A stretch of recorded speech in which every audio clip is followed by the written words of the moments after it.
نحن أمة الأمل، نحن أمة الأمل. حتى كي يكون هكذا بعض الأمور فيها ما تفرحش، دورنا نتعاون.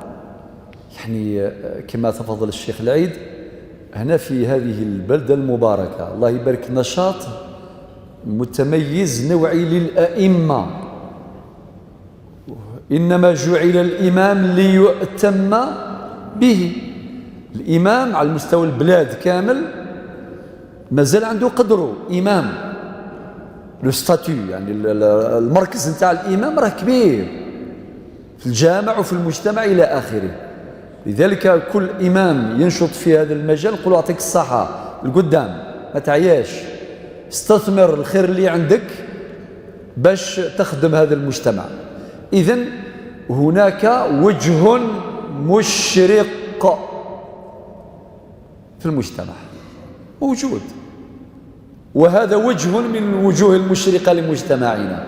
هذا الحضور نتاعكم الله يبارك، غير ربي اللي يجازيكم. أمر آخر من جهة ثانية، كاين مواطن الخلل لا ننكرها. ما دورنا نحن؟ نخاف ربي أولا، اثنين اللي يدخل طريق لازم يقول الناس كامل كل واحد عنده روح وحده، ما كانش اللوزين اللي تصنع الأرواح، ما كانش السوق الحانوت اللي يبيع الأرواح. لو كان تفكروا هذه برك تكفي هذه برك، أنه الناس اللي راهم يمشيوا في طريق كل واحد عنده الروح وحده. إذا كان راحت الروح نتاعو بقى على خير، راحت. ثم هذا العدد المخيف من الإحصاءات التي المحزنة جدا. دورنا لازم صناعة الوعي، لازم التذكير. ربي قال في سورة الذاريات الآية 55: وذكر فإن الذكرى تنفع المؤمنين. أليس كذلك؟ ذاك يا وليدي يا السائل، نقول من يأسوش. صحيح كاين بعض الناس الله غالب قلبه شوية، يعني دورنا نحن أنه نتعاونوا فقط، خاطر كل إنسان فيه الخير، عنده فطرة سليمة موصولة برب سبحانه عز وجل.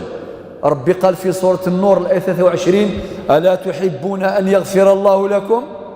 كاين ناس خصوم ما يقبلش الصلح صحيح، ولكن شوية شوية شوية بالصبر الجميل والنفس الطويل. إن قلوب بني آدم بين أصبع من أصابع الرحمن.